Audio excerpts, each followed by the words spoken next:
Monster, the Ed Gein Story. Wowza!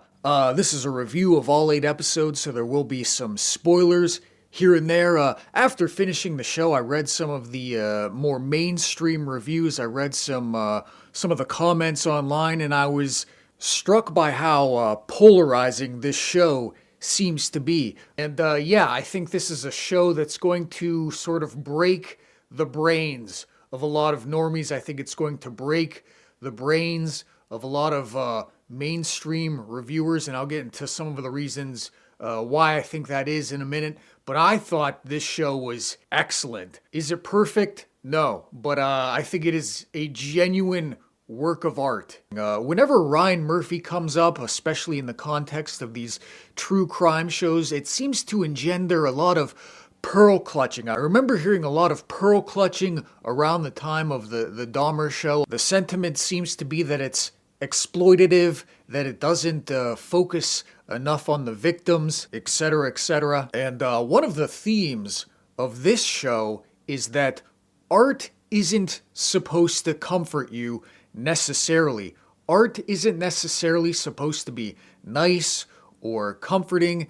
Art often comes from ugly places. Great beauty often arrives from a great ugliness. Watching this show, I had the idea that Ryan Murphy is the Roger Corman of our generation. Not necessarily as prolific, not necessarily as influential, but he sort of serves that same niche. He sort of seems to operate from some of the same motives. There is a sort of grindhouse, drive-in sensibility to Monster, the Ed Gein Story. These drive-in masters like Roger Corman or William Castle, they were populists, but they were also artists. They were trying to sort of blend the two sensibilities. They sort of knew what people wanted, which was thrills and chills and sensation, but they also were trying to bring a little bit of art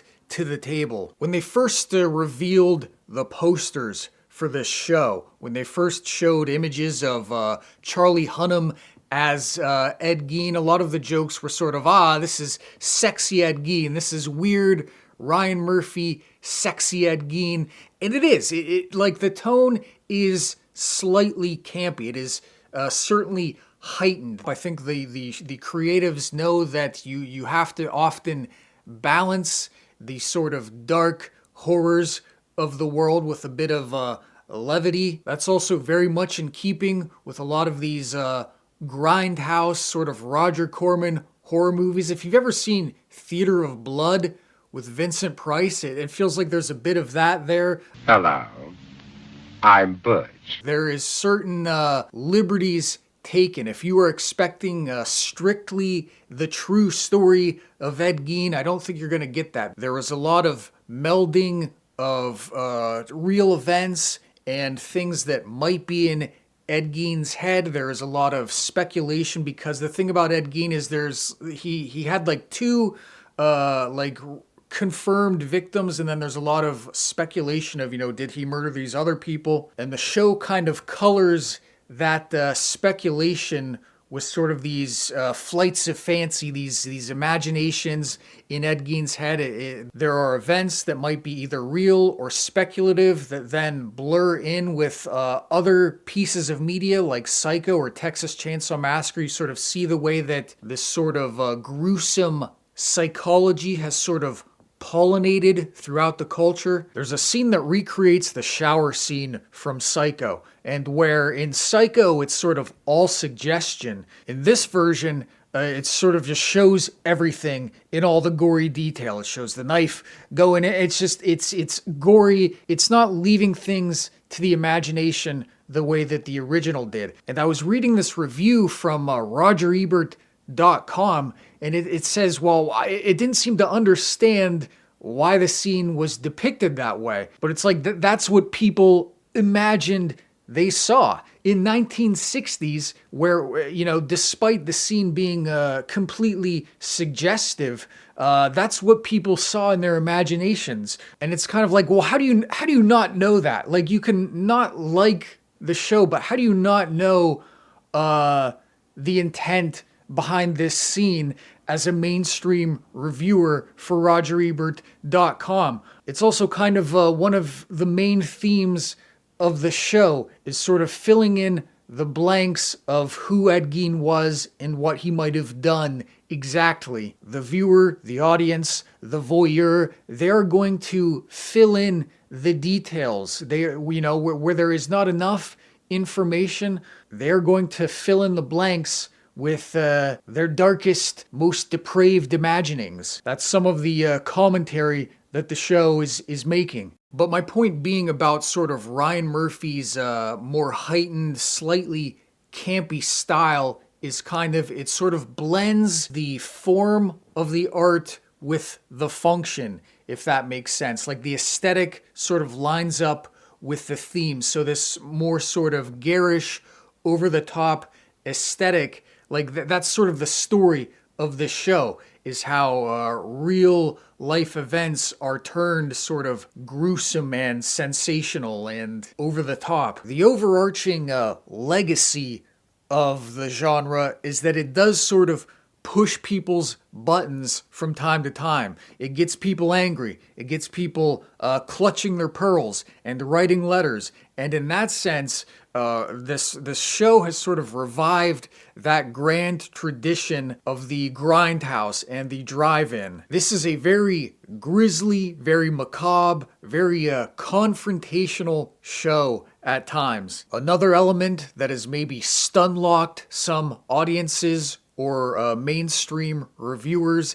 is that some of the creatives behind this show, they were raised Catholic. I believe it was either episode 7 or 8 where I was just like, oh, the writer of this is Catholic, aren't they? And I looked it up, and lo and behold, both Ian Brennan and Ryan Murphy, that's not to say that they are current practicing Catholics, but they were raised Catholic. They had a Catholic upbringing at some point in their lives. So you've got these elements that are dealing with repression.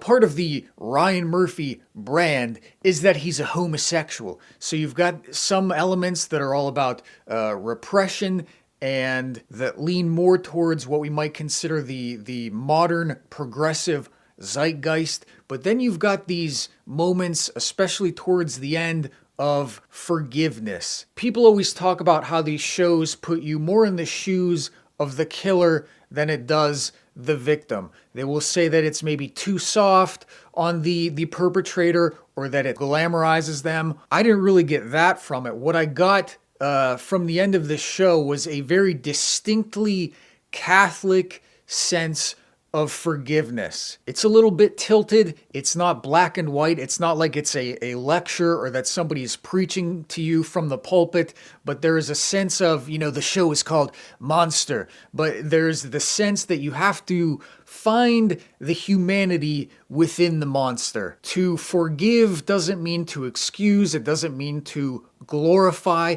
I think there is a disconnect between this sense of Catholic spiritual forgiveness and the sort of modern progressive idea of redress, the idea of the oppressor and the oppressed, and that we always have to uplift the oppressed, and we have to make a moral example of the oppressor. We all know that Ed Gein is bad. We don't need it reiterated that Ed Gein was a bad guy or that he did bad things. The point being, whether Ryan Murphy or Ian Brennan, whether they might be the good Hollywood progressives, the fact remains that there is a certain Catholic sensibility that is there that you don't see too much in media anymore. If you think back to maybe The Exorcist, if you've read Tolkien, Francis Ford Coppola,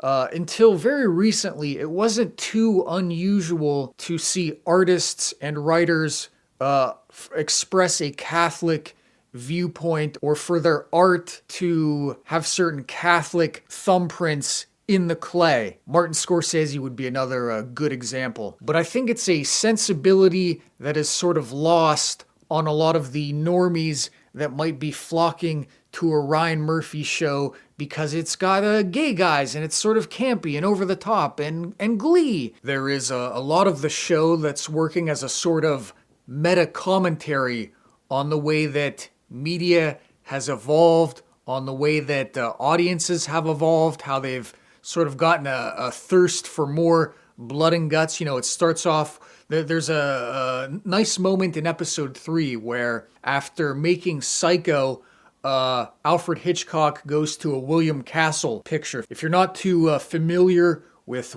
William Castle, he sort of styled himself after Alfred Hitchcock while making sort of, I think William Castle's films are great, but they're certainly more of a sort of quick and cheap B-movie variety. And there's sort of some interesting meta commentary about how real world events get sort of churned through the media. Charlie Hunnam plays Ed Gein with a great sense of sort of menace, a great sense of disquiet. This is a man who's certainly unwell, but he also plays him with a great sense of sympathy.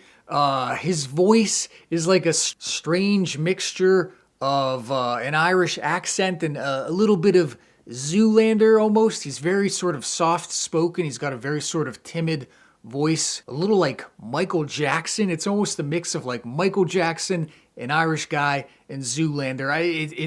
It works though. The real sort of subversive thing about this show isn't necessarily the scenes of sexual depravity. It is almost the suggestion that there is still sexual depravity in the world. The sort of main thesis of so many people nowadays is, you know, well, what people do in their own homes, that's their business. Whatever disturbed, fucked up shit people get up to, you know, as long as they're not hurting anybody. Hey, as long as they're not hurting anybody, what do I care? Well, see, the thing is, that disturbed, fucked up shit is often an indicator that somebody might go on to hurt other people. So when you see Ed Gein prancing around in his mother's underwear, when you see him in his private life, you know, that world that so many people say is kind of sacrosanct, you know, well, as long as they keep it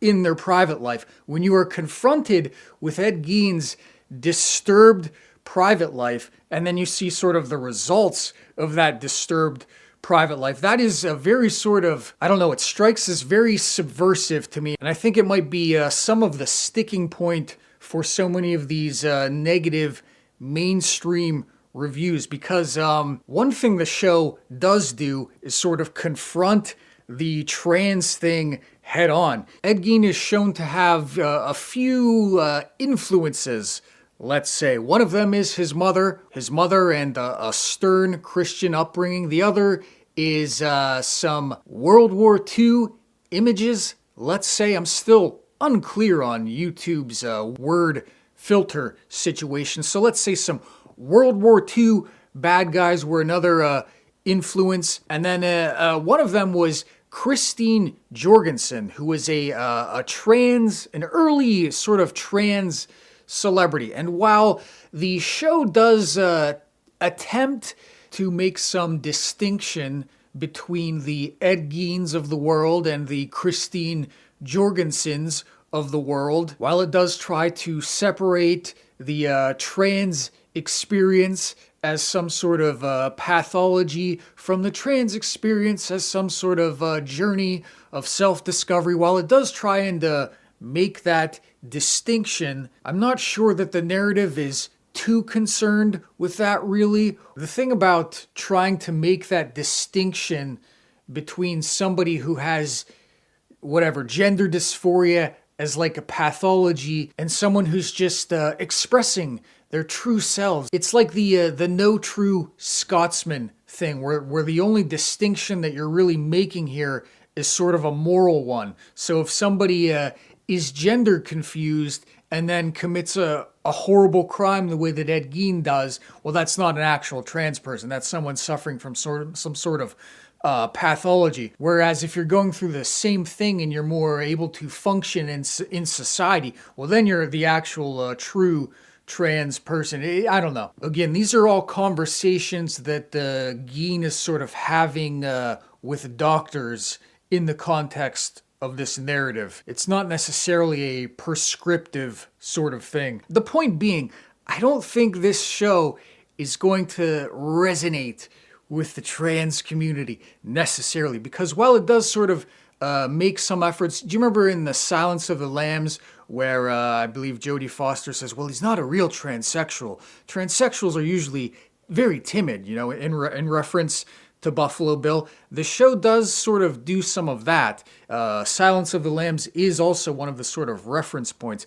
As much as it tries to make that distinction, you really can't get past Charlie Hunnam's gender euphoria as he sort of prances about in his mother's underwear. The gender euphoria of prancing about in another woman's skin. There is a lot of Charlie Hunnam prancing about in woman's underwear, and it is not presented as a necessarily positive thing, let's say. There is another sort of subplot involving Anthony Perkins during the making of Psycho, and he's going through his own struggles as a gay man, and the show sort of presents the notion that, well, you can't repress these things. Maybe if people were more understanding, maybe if Ed Gein had a more positive outlet for his prancing around in women's underwear, maybe he wouldn't have done the things that he did. Sure, the show does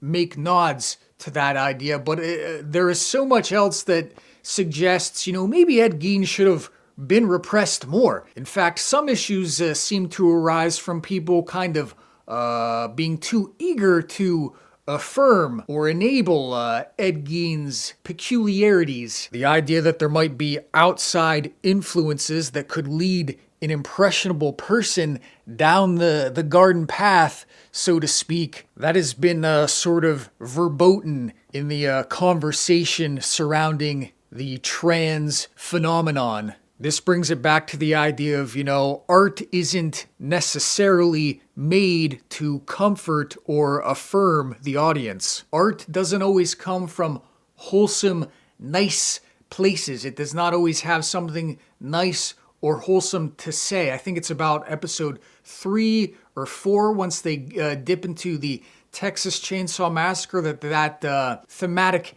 element becomes more clear. We see Tobe Hooper standing in line at a department store, and then we see him imagining him sort of chopping everybody up with a chainsaw, and that was sort of the genesis for how he came up with the idea for the film. He was just, you know, annoyed to be standing in line, and that's sort of one of the recurring themes of the show, is that from great uglinesses can come great beauties. Sure, Psycho is dark and horrific. Texas Chainsaw Massacre is dark and horrific, but it is also a work of art. I would also say the same thing about this show. There are some clumsy moments where, again, I don't know if it's, you know, executive mandate or what, but there's those moments where, again, you know, you have to pay deference to the idea of, oh, not all trans people. You have to pay deference to the idea of, there's a moment where a woman is talking about the state of the funding for mental health hospitals. There is some clunky exposition that sort of comes across as someone trying to put their thumb on the scale of good, modern, progressive sensibilities, but it is still done in a way that's very interpretive. There is a lot to chew on with this show. No pun intended. It just comes as a very inspired work of art. There are so many things nowadays that feel very sort of prescriptive. It feels like there's too many cooks in the kitchen. It feels like the author or the creatives are frightened that they're trying to satisfy this audience and this audience and this audience. This feels like someone who is just inspired and they are working from that inspiration. I believe it's episode 7 where Ed Gein, he buys 3 ham radios. He buys 3 ham radios and he sends one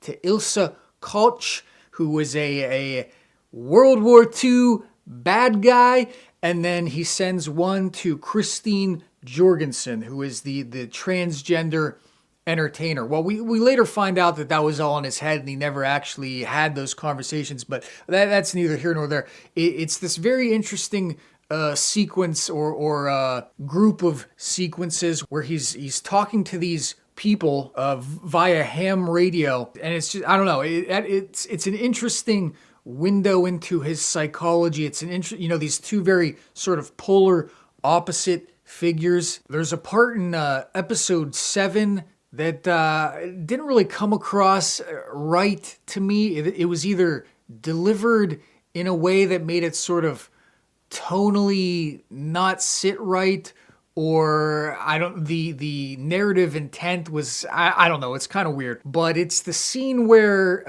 Ed Gein's doctor is explaining to him what schizophrenia is and that he has schizophrenia.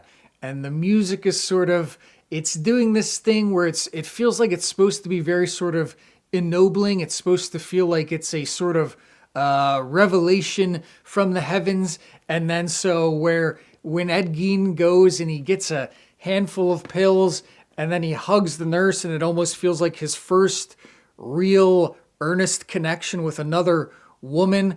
I don't know. It felt like a weird thing where it's like, oh, we pathologized Ed Gein's fucked up life. We pathologized the fucked up things that he did. And that was just the solution the whole time. You just needed to consult the DSM. It was probably, 4 at that time. You just needed to consult the DSM-4 under schizophrenia. And if we would have known that ahead of time, we could have avoided this whole situation. Making pills the answer for anything, making pills and a diagnosis for anything doesn't sit right with me. If that was the intent, if they were trying to be more sort of campy and interpretive with that, it didn't really come across that well. That it felt like, the thumb was sort of on the narrative scale of this is how you're supposed to feel, which, whatever. Let's see what else.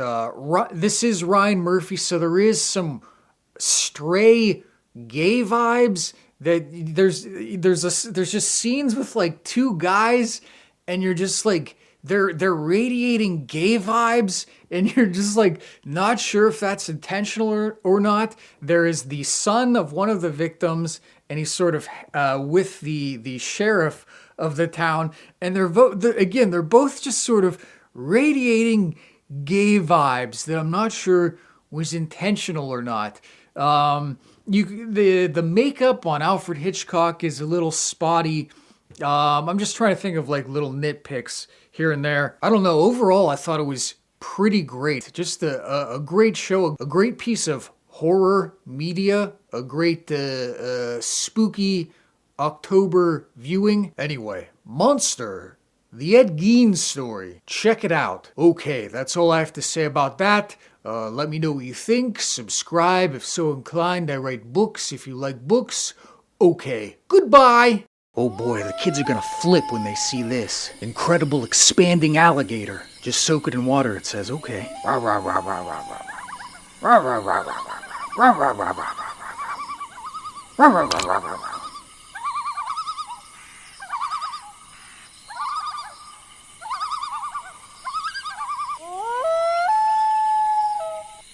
What is this? Is this a book? Nobody reads books anymore.